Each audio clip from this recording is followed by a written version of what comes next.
Welcome to the next session of the True Methods MSP Accelerator brought to you by SolarWinds MSP.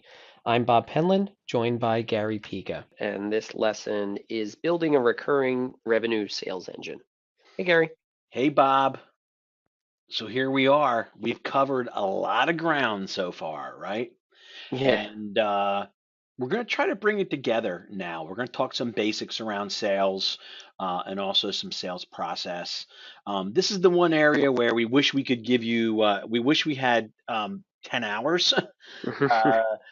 uh, we probably in all of our training have over 50 hours, right? And yeah, around this, but we want to give everybody kind of the most important concepts and making sure we present a lot of the missteps. How I like to do this is when I'm at a live event, I always ask these two questions. How many people here have at selling new MRR, monthly recurring revenue, as one of their top goals? Pretty much every hand for an MSP in the room goes up. And then how successful are you? How many people, let's say at a minimum, at a base, you're able to add, two to $3,000 every month of new monthly recurring revenue, and very few hands go up. And then my joke is, do you know any other business where everybody can agree on their top goal and almost no one can do it, right? So, what we're going to show today is everyone can do it if they have the right principles. And the top five mistakes that we're going to review are first, lack of focus and dedicated resources. Number two, solving the wrong problem. Three, the math problem. Four is lead generation overview. And then finally, sales process. So sales is usually with most MSPs that we start to work with anyway. It's one of the least defined processes, and so it's one of the most important determining the financial future of the company. But when you see all the process people have around how they escalate a ticket, and then you compare that to the process they have around sales, there's a big difference. right, Also, the resources dedicated to adding new recurring revenue. Most people, it's not really anybody's responsibility. People sell projects, they sell phone system, they sell this, they sell that, and they also have in their bag some recurring revenue. Or it's given to someone and they have five other roles. So there's no accountability and at an activity level, which is really important. And we're going to talk about how to generate those activity goals. Most people are solving the wrong problem, Bob. They tell us we are good in everything. We just have a sales problem. And in almost every case, when we ask them a few questions, what we find out that sales is not the issue. Sales is a symptom of the issue. The other thing we hear a lot related to sales are price objections. I can't charge those prices in my market. What we find after we ask them a few questions, and almost every time, price is not the issue. Value is the issue.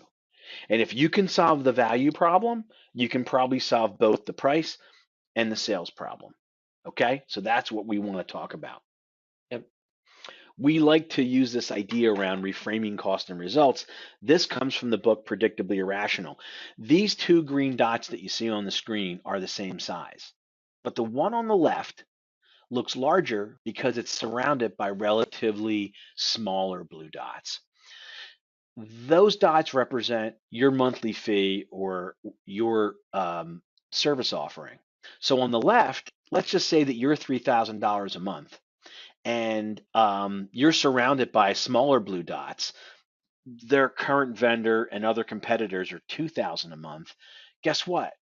Your dot looks huge, right?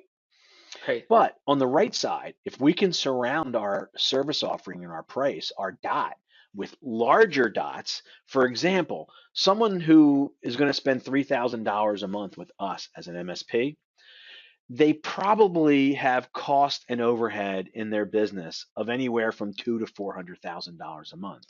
So, from a relative standpoint, we are a very small percentage cost. Whether we charge them 3,000 or 2,000, we're a relatively small cost. And if we can show them how investing a little bit more will impact those big costs in their business, productivity, risk, okay, the things that they understand and see in terms of how they run their business, all of a sudden we can completely change that conversation, Bob.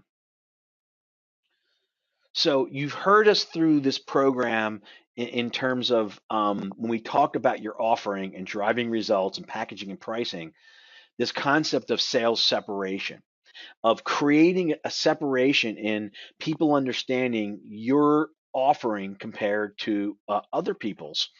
And the way in which we do that is we want customers making decisions not based on vendors. We want them making decisions based on results. So here's as we uncover pain, here's some of the things that you're living with in your business. Our customers don't experience that. If you didn't have those issues, right? If you had better response time, if you had less issues that came up, in other words, your REM was lower, if you solved this problem or this problem or this problem that impacts your business, would you make a change if you knew for sure that you could do that? And would you spend a little bit more? And if the answer is yes, the second piece is we go into our process or what we've taught you about your superpower and be able to explain in a logical way how you deliver uniquely those results. And if you can understand that process, then you'll be able to create separation. And but the key is to breaking that into two parts. And we'll talk more about that when we talk about sales process. So what most people have is sales made difficult. What they do is they go in and they just start presenting how great they find a couple things wrong and they just start telling the customer a long list of how great they are. And we call that sales made difficult. You end up losing control of the sales process. They go dark or radio silence. You get a lot of bobbleheading and nods, and they tell you everything's great, but they're not ever signing with you.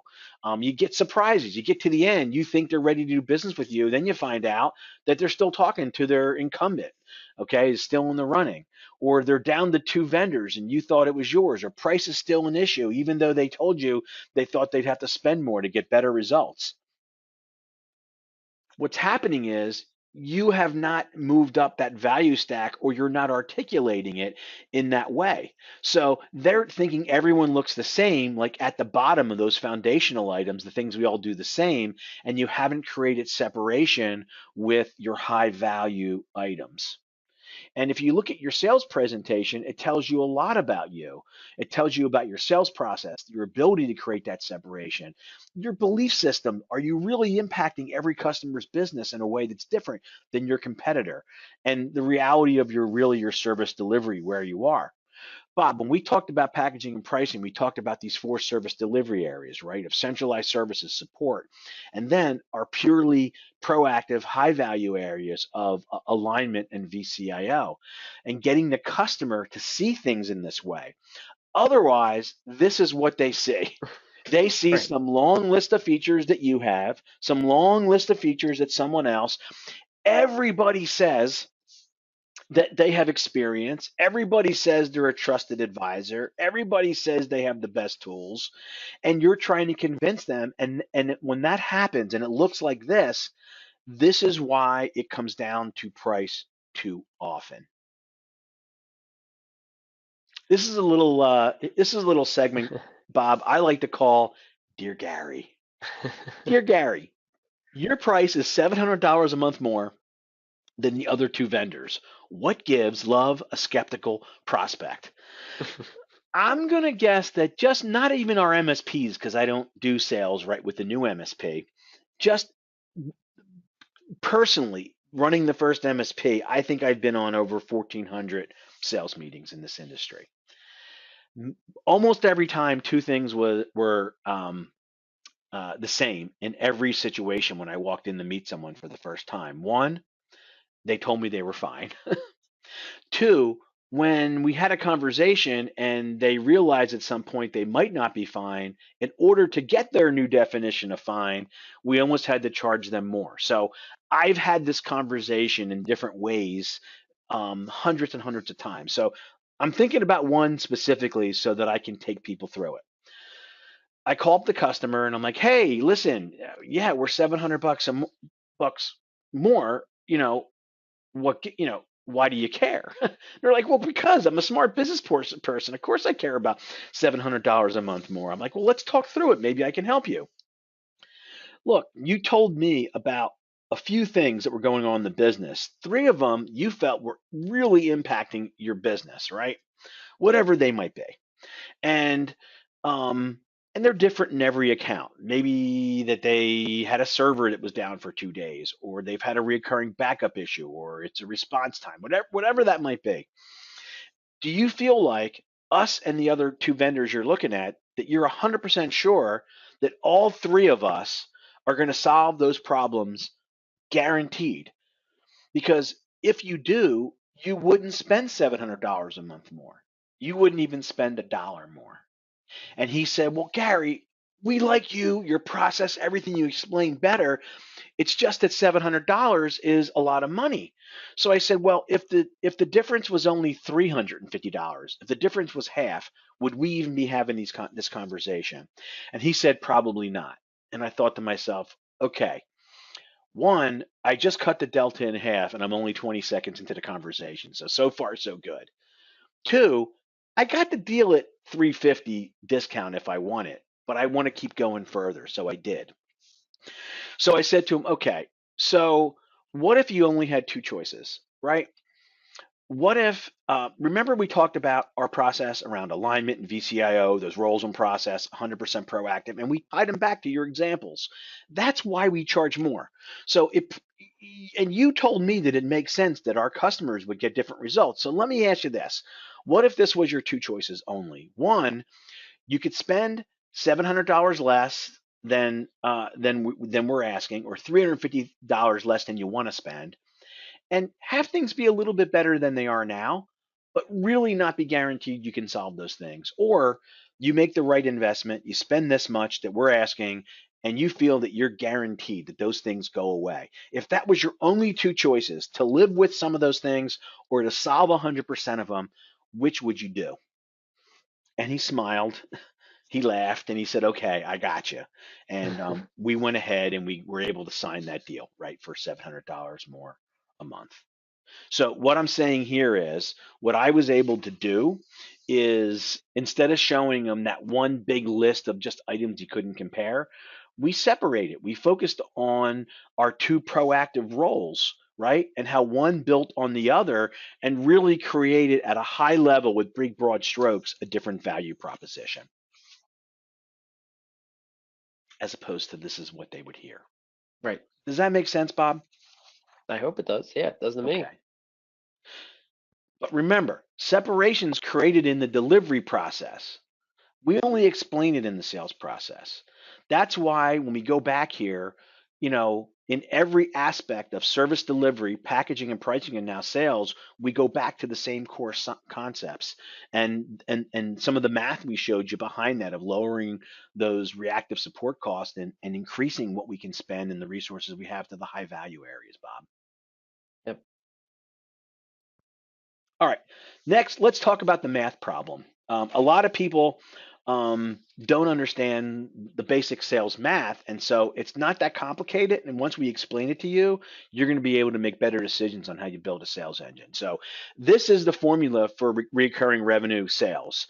Whatever your MRR goal is, how much recurring revenue you want to sell, it's the number of FTAs, or first time appointments. So the number of leads, people you get in front of, times your close ratio, times your average MRR. In other words, how much that average deal is worth to you. Okay. So what we want to do is we want to sell the most recurring revenue with the least amount of FTAs, Bob, because there's a cost associated with generating those leads. So we want to maximize our close ratio and our average MRR. And here's a couple examples. Here we have a goal to sell $36,000 of annual of new monthly recurring revenue. If our average deal size is $1,500, we'd need 24 deals at a 20% close ratio. We need to generate 120 first-time appointments. At $2,500, we'd only have to generate 75 appointments, and at 3,500 average, 55 appointments. So you can see that not only does your average MRR affect, your margins, okay, and your leverage. We talked about that they were drivers in our Peakonomics part that we reviewed in our cost per seat, but they also impact your ability to sell, right? Yep. And would you rather onboard and support 11 clients or 24, Bob? Um, is the average MSP more likely to be able to generate 55 first-time appointments or 120? Same thing with close ratio. Assuming that in every case we're at $2,500 average MRR, a 10% close ratio compared to 15 compared to 20 makes a big difference. And if you combine these two things, because usually people have a lower close ratio with a lower average MRR because they have a lower value proposition, you can really start to see why the top 20% of MSPs, they're selling new recurring revenue at the right price every month, and others are struggling to get a consistent sales engine because they have to generate so many first time appointments that they're not able to do it. And remember, these two drivers of average MRR and close ratio that impact your sales math, um, there's one thing that impacts both of them, and it's what we've been talking about throughout this entire program, and that's your value proposition. So also think about for average MRR, a couple other things. Set a minimum MRR amount. Rather than saying I won't deal with anybody under so many seats, maybe you don't target people under a certain seat count, but set a minimum MRR to say, hey, if you can't spend 1,000, if you can't spend 1,500, and then move it up over time. At our current MSP, Bob, we really won't take anyone under $2,500 a month now. Now, we didn't start out there in the beginning. We started with something lower, but as we matured our value proposition, we went and raised it over time. And now we're always targeting those right prospects so that we can be more efficient in our math. And close ratio, again, if your value proposition is higher, that'll increase your close ratio as well as your lead quality and sales process that we're going to talk about next. So this is something we use in our training program we call the sales goal calculator. You put in what your annual sales goal is, your average contract value or average MRR, and your close ratio, and it'll pretty much tell you what you need each month and how many appointments you need so that you can set your activity goals. So in this case, you would need 5 appointments per month, and you would see how many you generate today, and you would know whether you were off track. So let's talk about lead generation next. First thing you want to do is assess your current situation. So, what's your current lead generation results? Look at your sales prospect database. So, everyone should have some database somewhere, either in your PSA or it's in a Salesforce automation package.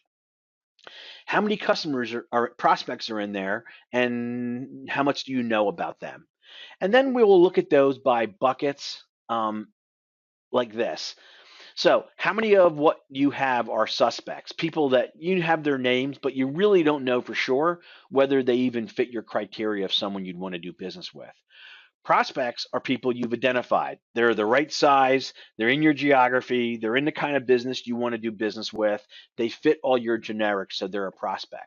Below that would be your warm 250. You're trying to come up with 250 of these, a subset that not only do they fit your generic, but you know who the decision maker is, they know something about you, and based on the way they do business and and whatever interactions you have, you feel like they're an A prospect, like someday you're going to get them. At the bottom are your hot prospects. They're the people that are in your funnel right now. You're talking to them, and they're going to make a go or no go decision in the next 30 to 45 days. What most people have, Bob, they have a couple people hopefully at the bottom that came in on referral and a lot of suspects. They don't have any, they don't have a lot of people in the middle of the funnel. And it's that middle of the funnel is what lowers your close ratio and increases your ability to sell as time goes on. As you can have more prospects and warm prospects in the center of this, that's what's going to increase your sales. So it's really important to understand the difference between warm and cold leads. Warm leads are prospects that already have identified a need and they know something about you. Where cold leads are prospects that may not have identified the right need yet, at least the need that you're trying to fill, and they know very little about you. So we want to focus on building warm lead sources while warming up those cold leads. That's how you build a sales engine. So if you're making cold calls to a cold list, that will be a colder lead. Inbound marketing, we like those, but sometimes they're not always raising their hand for the right reasons. They could be cool. They might not fit our criteria of who we do business with. Making calls to a warm list, they're warm calls. Qualified referrals are even warmer. And then the warmest thing you can get is a returning prospect. Somebody you met with before, you put them in that warm 250. They know a lot about you. You know a lot about them. Usually when they re-engage you, you're going to have a super high close ratio. So, building a steady stream of those returning prospects is really what our goal is. So everyone needs to focus on these warm lead generation sources, referral programs, something we call COIs or centers of influence. And this is really dealing with uh, like finding partners in your uh, market that have the same target market you do. So maybe you work with manufacturers and you find someone who sells manufacturing software to the same type of customers you do. It could be a communications company. There's a lot of different things. In fact, what you can do is go to your customers and to the decision maker you deal with and ask them what other vendors they deal with that they love as much as you. Because if they're a good prospect for another vendor and they have the relationship with the same person in the business, there's a good chance there'll be overlap. Does that make sense, Bob? Yep. Yep. Okay. Leveraging LinkedIn, we have something we teach called the power of LinkedIn, and really being able to expand to find companies there, and there's extensive resources. So we don't have a lot of time to spend on that today, but it's a great resource that you have to be able to do work in every day. Event marketing is also great, but you have to have a list, and then building and focus on cultivating those warmest accounts, or we call them we dub them the warm 250. So assess that current situation. What are your historical results? So how many managed service clients did you bring on last year and how much new MRR did that amount to? At what price and what was your close ratio? This will kind of give you a basis to know, are you making assumptions that maybe won't come true based on the past? Like how much can you raise your close ratio or increase your price, or how much more can you sell one year to the next based on where you are? And then look at your sales process expertise. Do you have a process in sales? And your delivery or superpower maturity. Do you really can you really go in there and create sales separation by showing them the process that you've built? And deal with reality. Like, be realistic about your starting point. Don't say, well, last year I sold $10,000 of recurring revenue at a low price, and this year I'm going to sell 60,000 at a high price. Most people don't make those kind of leaps in both close ratio, price, and sales number of customers all in one year, Bob, unless you're going to do something dramatically different. So if you're planning on generating 2 to 3 times the number of leads, are you expecting the same close ratio with generating that much more? Unless you're going to be generating them from warm lead sources, you might be off track. And are you expecting to raise your seat price and sell with the same basic approach? Because if you're just going to raise your price and you're not going to change your sales process or the way you show people value, you're probably going to sell less, not more. Now, having said that, when you have the right approach, Bob, the people that have the highest prices in almost every market also sell the most. And the reason is because to get to that higher price, they have focused on that value proposition and all the things we've taught throughout these sessions. Are you with me? Yep. It maybe sounds counterintuitive to somebody, but I think after getting through this whole program, I think hopefully it's starting to make sense for everybody, Bob. So if you only close referrals today, if your seat price is low, if your belief in terms of your superpower and creating separation is low, you really need to make sure you're focused on warm lead process, because the colder the leads, the more unforgiving these things are in your sales process. So everyone needs this warm lead discipline. So when it comes to centers of influence, the process around them, and accountability, make sure you set goals. Same thing for referrals, same thing for warm 250. Have process and accountability on a weekly basis on these three things, because they yield results. And then once the warm lead structure is in place, guess what? You can start to do other things. One, we're huge proponents of inside sales. we have a community of that we train and nurture of over 80 inside MSP inside salespeople around the country and around the world. And it's a process where you're making calls not only to get appointments, which is one of the results, to be able to get 3 or 4 good appointments a week, but to actually focus on the middle of that sales database and keep gaining information and building that. So you can add that process. You can get better at inbound leads because you have some money to spend on marketing. Once your list is good, you can do some outbound and events marketing, some direct mail and email marketing, but they all require that list that you need to build. And you can start to do some networking events. So you can start to build on that process of a warm lead structure once you get things rolling. So that inside sales process we talked about combines two functions, the database management and telemarketing. It's a defined process for gathering information, qualifying suspects, setting appointments. You should be able to get 3 to 4 appointments a week from it. The leads, if you're just starting, will be colder at first, but as you build returning prospects, your close ratio will increase over time. And again, the idea is in the beginning, you want to do things that are warm lead generation. So because you need things close to the bottom of the funnel so you can sell today. But over time, we'll do things around inside sales and other things that will focus on the top and the middle of this so that you will be building, a rich funnel that's going to always be yielding more qualified prospects. So in terms of lead generation summary, your prospect database determines your marketing success. Focus on warm leads while building and improving your database. And I will say, if you just have some discipline every single week, Bob, what we've seen over 10 years of working with MSPs, everybody can generate more qualified leads if they take some of this basic advice. So the last thing is sales process. Top performing MSPs have a well-defined sales process. Um, True Method sales process been used by over 3,000 MSPs worldwide. So I'll review our concept, but I would say you need a process. We like ours, but and I'll review it briefly. But again, we probably just this one page behind it probably has 30 to 40 hours of content. But we want to give you the idea. You see this graphic here. The foundation of every sales process is your ability to uncover pain with a customer, not just Bob, technical pain, something doesn't work, but real business pain, emotional pain, where you're connecting whatever that technical issue is to the impact on the person or the business. So understanding how to do that and then be able to test that pain with money and decision. Hey, if you knew you could solve that, would it make sense to make a change? Would it make sense to invest a few dollars more per month so that you can help them build the business case in their mind for what they should do? Next is that idea of creating sales separation. So being able to have your packaging and pricing and your delivery in a way that allows you to separate yourself from their other alternatives.